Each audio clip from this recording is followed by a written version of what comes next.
سورۃ الزلزال، اس کے بارے میں بھی اختلاف ہے کہ یہ مکی ہے یا مدنی ہے. میرے نزدیک مکی ہے 100%.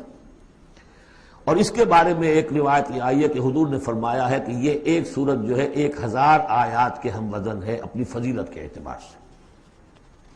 بسم اللہ الرحمن الرحیم. اذا زلزلت الارض زلزالها، جب زمین ہلائی جائے گی جیسے کہ ہلائی جائے گی، یعنی تم اس وقت اندازہ نہیں کر سکتے کیسے ہلائی جائے گی. اسی کا نقشہ کھینچا گیا ہے سورہ حج کے شروع میں. یا ایھا الناس اتقوا ربکم ان زلزلۃ الساعۃ شیء عظیم. اس قیامت کا زلزلہ بہت بڑی شے ہوگا. یوم ترونھا تذہل کل مرضعۃ عما ارضعت وتضع کل ذات حمل حملها وتری الناس سکارى وما هم بسکارى ولکن عذاب اللہ شدید. میں ترجمہ نہیں کر سکتا، صرف یاد کرا رہا ہوں جو حضرات شریک رہے ہیں ترجمے میں. تو اذا زلزلت الارض زلزالها واخرجت الارض اثقالها، اور زمین اپنے سارے بوجھ نکال کر پھینک دے گی. انسان دفن ہوں گے، چاہے دفن ہو چاہے کہیں سمندر میں غرق ہوئے ہوں، آخر ان کے اجزاء کہاں گئے؟ اسی زمین میں ہے. سمندر کی تہ میں بھی تو زمین ہی ہے. کیا ہے؟ اسی زمین میں یہیں سے نکلے تھے ان کے جسم. منہا خلقناکم وفیہا نعیدکم ومنہا نخرجکم تارۃ اخری. وہ اپنے بوجھ نکال کے فارغ ہو جائے گے. وقال الانسان ما لہا، انسان کہے گا اسے کیا ہوا، یہ کیا حالات ہو گئے، کیا صورت بنی ہے. یومئذ تحدث اخبارہا، اس دن یہ زمین اپنی خبریں سنائے گی بھی کہ یہ حضرت انسان میری پیٹھ پر سوار ہو کر کیا حرکتیں کرتا رہا ہے، اس کی خبر بھی دے گی. جیسے کہ فرمایا گیا سورہ حامیم سجدہ میں، ہمارے اپنے ہاتھ ہمارے خلاف گواہی دیں گے، ہمارے اپنے پاؤں ہمارے خلاف گواہی دیں گے، ہماری اپنی جلدیں اور کھالیں ہمارے خلاف گواہی دیں گی.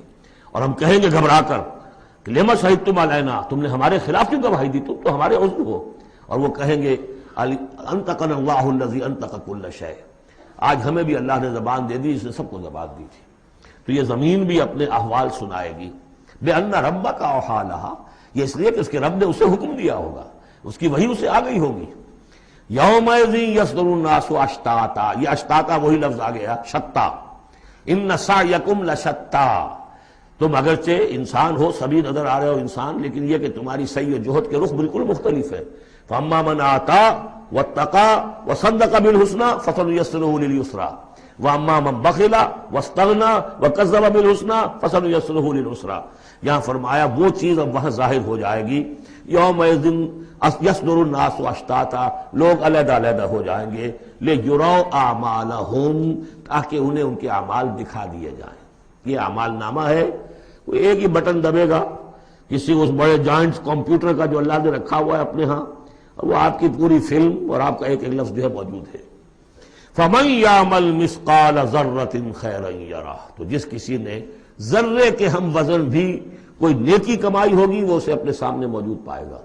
وَمَن يَعْمَلْ مِثْقَالَ ذَرَّةٍ شَرًّا يَرَهُ، اور جس کسی نے نیکی بدی کی ہوگی ذرے کے ہم وزن وہ سامنے. اب ذرہ کسے کہتے تھے عربی زبان میں؟ آپ نے شاید کبھی دیکھا ہو کہ یہ چیونٹیاں ہوتی ہیں، ان چیونٹیوں کے بھی انڈے ہوتے ہیں، ان انڈوں سے جو بچہ نکلتا ہے وہ ذر کہلاتا ہے. اب ظاہر بات ہے کہ ہر زبان کے اندر کسی شے کے لیے، چھوٹی چیز حقیر چیز کے لیے ان کی اپنے آبزرویشن سے وہ چیز لی جاتی ہے. جیسے میں نے آپ فتیلہ، کہ کھجور کی ناف میں جو لگا ہوا ہوتا ہے چھوٹا سا ایک تاگا سا، وہ فتیلہ ہے. نقیرہ وہ کیا ہے؟ تل. تو جو چیزیں بھی ان کے یہاں کی مطلب چھوٹا، ذرے سے مراد ہے کہ سب سے چھوٹی سے چھوٹی شے. فَمَن يَعْمَلْ مِثْقَالَ ذَرَّةٍ شَرًّا يَرَهُ، اس کا نقشہ ہم دیکھ چکے ہیں سورہ کہف میں. جب وہ اعمال نامہ رکھا جائے گا، وَوُضِعَ الْكِتَابُ فَتَرَى الْمُجْرِمِينَ مُشْفِقِينَ مِمَّا فِيهِ وَيَقُولُونَ يَا وَيْلَتَنَا مَا لِهَٰذَا الْكِتَابِ لَا يُغَادِرُ صَغِيرَةً وَلَا كَبِيرَةً إِلَّا أَحْصَاهَا وَوَجَدُوا مَا عَمِلُوا حَاضِرًا، جو کیا ہوگا موجود ہوگا. یہ 4 صورتیں جو زلزال سے شروع ہوئی ہیں یہ ایک مزاج کی ہیں. اس میں وہی آخرت کا انذار بہت ہی، یعنی بالکل جس کو کہا جائے کہ یعنی دو ٹوک انداز میں.